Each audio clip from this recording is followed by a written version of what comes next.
Hello everyone, Sheila back again, second time today. I've just come on to, instead of me answering all the comments that's on my other video about Molly, I phoned her just before I had my lunch,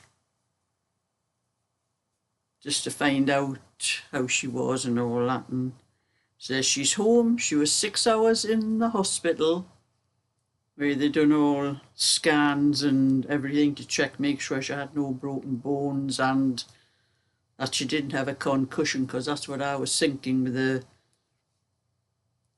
bad bump on her head, and that she could have had a concussion, might not have known. And she just says her face is a mess, her hands a mess, and her knees a mess, but she'll get over it. So I says, well, you'll be giving the bingo a miss on Thursday, will you? And she says, I'm not let you know. She's do or die.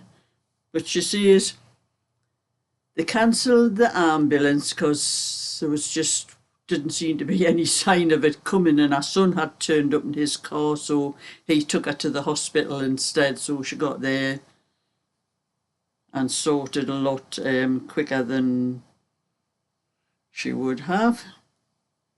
And she says, when I was talking to her on the phone, she says, my son will be in shortly. She says, he's just away for my dinner, get some fish and chips.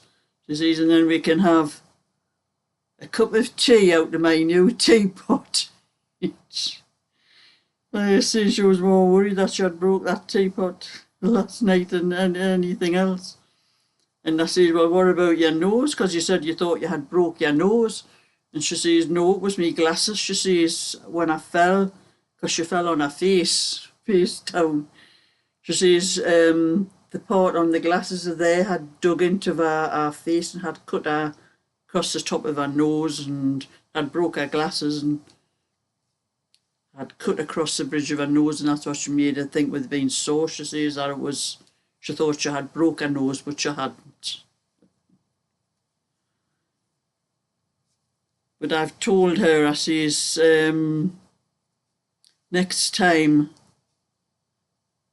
I says, our friend Anne has to wait with her while I bring the car. Never mind Anne coming with me and that, and leaving Molly by herself to, because she does. When Molly used to go before with her sister, before her sister was called Anne, before her sister Anne died, the two of them were always together, and they always came out together, so they supported each other. But she has to come out by herself now, and so I'm going to tell my friend she's not coming to the car with me. She has to stay with Molly until they get into the car. But she's a very resilient lady, Molly, for her age, 92. She gets over things a lot quicker than some of the younger ones. So that was just a little bit update I came on to tell you, to save me having to answer all those comments, everybody asking how Molly was. But I've just finished my lunch anyway. I'm having a cup of coffee here.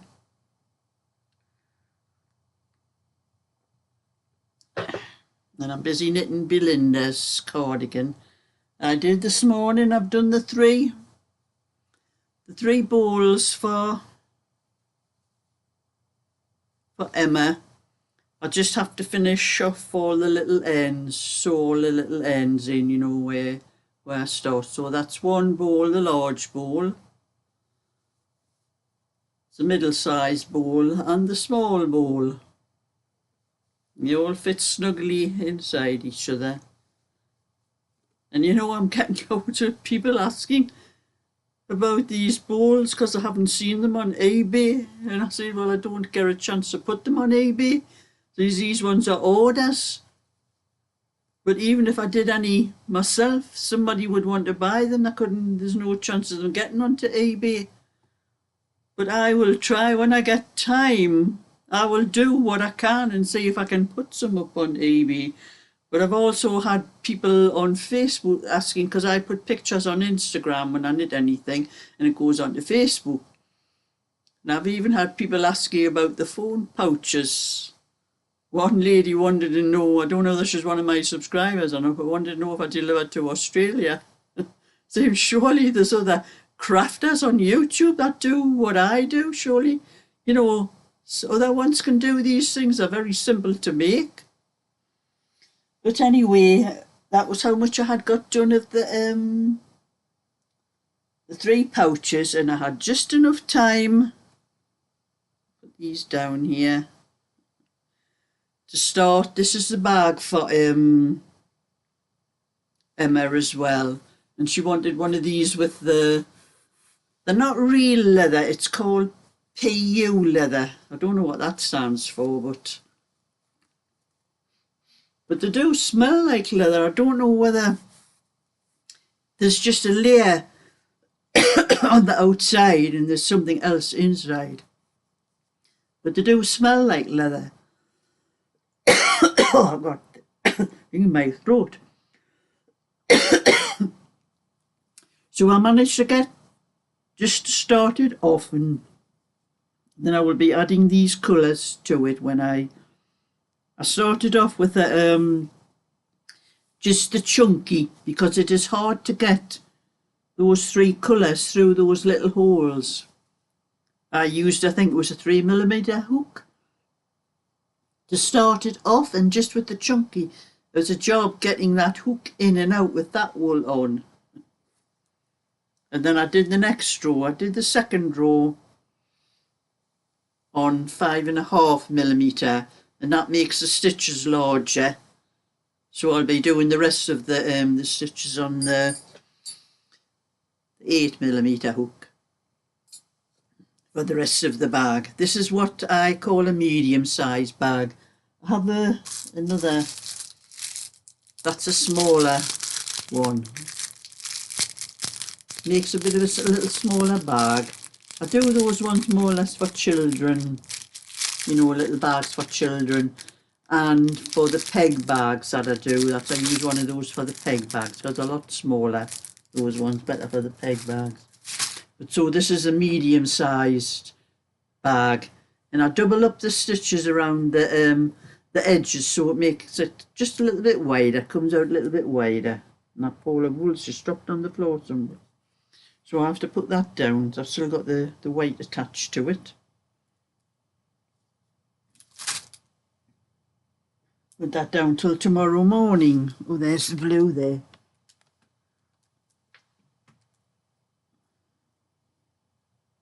Put that on there. So I'm going to do what I can of Belinda's cardigan, get as much of this one done as I can. And when I was at the bingo last night, I did manage a little bit on the next phone pouch. I'm not doing it now, I was just doing it when I was at the bingo.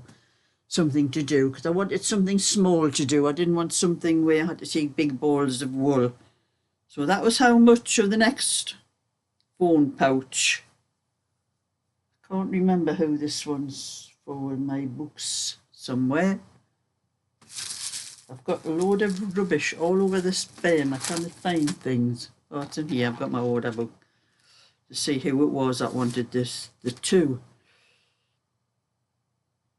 Oh, it's a lady called Carol. Hers was the next one.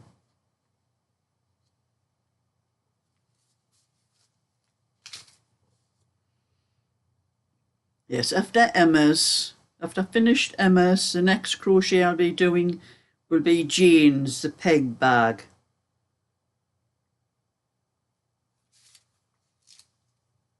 But this phone pouch, this one I've just started here, will be for a lady called Cara. She wants one pink phone pouch and another one any colour. So this is the one I'm doing any colour. I'm using the gold for that one. And then the next phone pouch after that will be for Belinda, a black one. At least it's not. I think it's easier crocheting with black than it is with knitting with it.